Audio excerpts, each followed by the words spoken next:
Are you someone dealing with chronic and aching back pain? Maybe this stiffness and this achiness has gone on too long and you spend a lot of time sitting, whether that's in a car or at a desk. I know that a lot of people do spend their time sitting and this can contribute to back pain, but today I'm going to talk about 3 things that you can change in your daily habits and simple things that you can do to really help ease your back pain if they're done consistently over time. My name is Dr. Dawn Andalone. I'm a women's health physical therapist and I help women who are dealing with back pain and want to find a solution for good so they can be more active and enjoy the things that they want to do. I know how frustrating back pain can be, and I find that these top 3 things that we tweak in a woman's routine can definitely make a big impact and a big change in what they're feeling over time. So I think it's a misconception to know that you just need to do exercises to help back pain. Well, yes, that is true. You need some sort of exercise program, but there are daily habits that could be making your back pain worse. So I want to mention those today.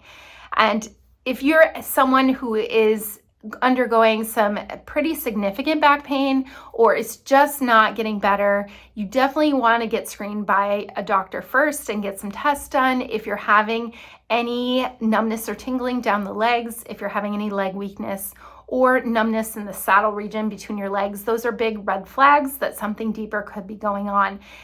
Or if you're having changes in bowel and bladder function. So get checked out by a doctor first, but I want to go through some of the things that have helped my clients that have had this on and off back pain throughout their lives. So number 1 is, I think we take this for granted and we know in our head that this is something that can help, but this truly can make a big difference. So a sedentary lifestyle and not getting enough steps in your day is going to create more irritation on your back. Your muscles will get more tense, more tight, and you will lose that pliability and flexibility in your muscles and joints if you're not getting enough movement. So people that spend long hours sitting, you need to make sure that you are doing more walking and more movement through the day.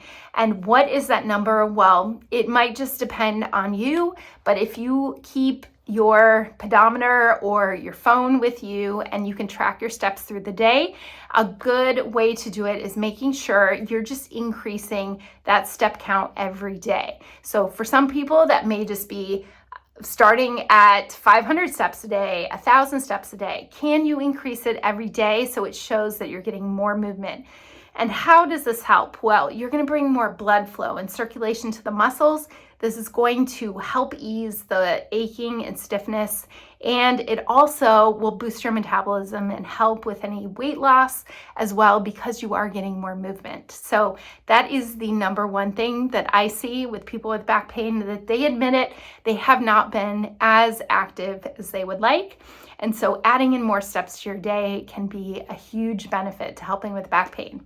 Now, if you have any other unwanted joint pain and that's why you're not walking enough, well, you need to see a physical therapist, figure out what is going on with your knee, your back, your hip. Go see an expert, someone that can assess you and make sure that they can get you on that path so you can be more active.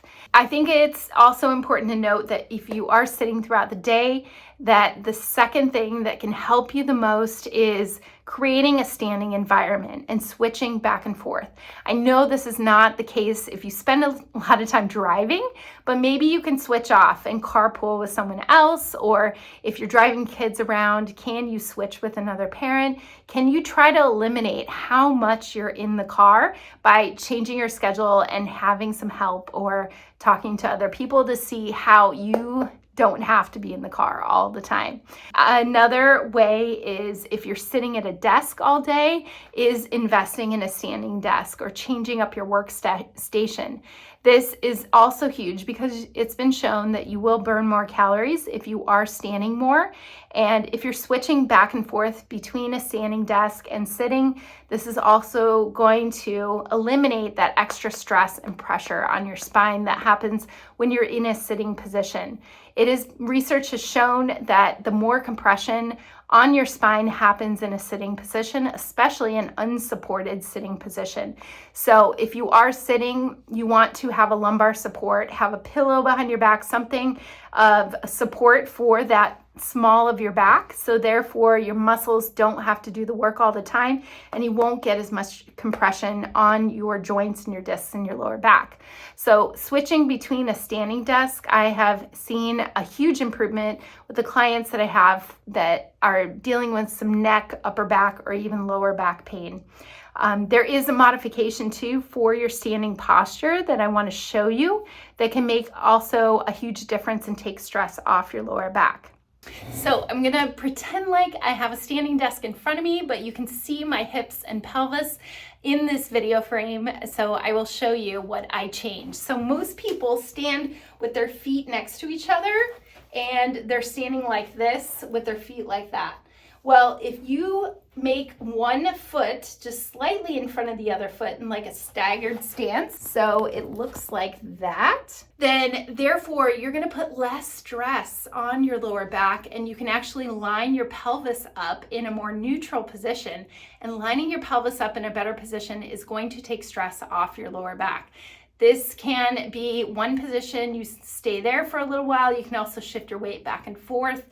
It's going to feel less pressure on your lower back if your feet are not standing next to each other like this. So just stagger them a tiny bit, and you can switch off which side you're doing. This is very helpful with keeping a more neutral position through your spine and a better alignment from your pelvis all the way up through your spine.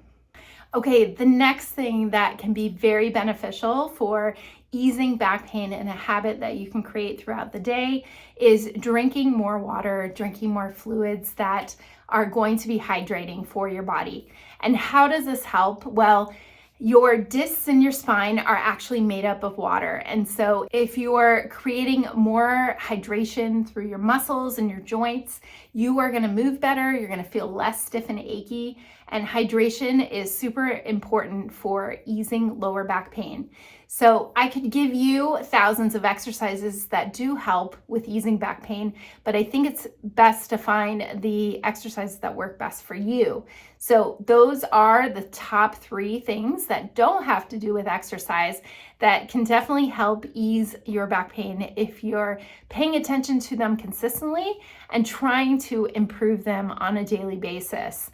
And for people with back pain, I think it's important to note that nothing is a quick fix, but if you're following a regimen over time and you're making tweaks to your habits and your daily routine, plus adding in the right types of exercises, you will find that you can heal your back pain naturally without surgery, without injections or pain pills.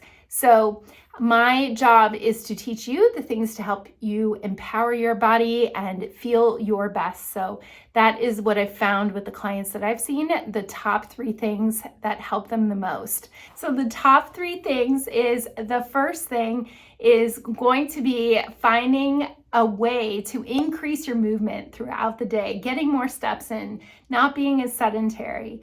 And number 2 is also finding a position that you can switch between standing or sitting and not spending as much time in the car.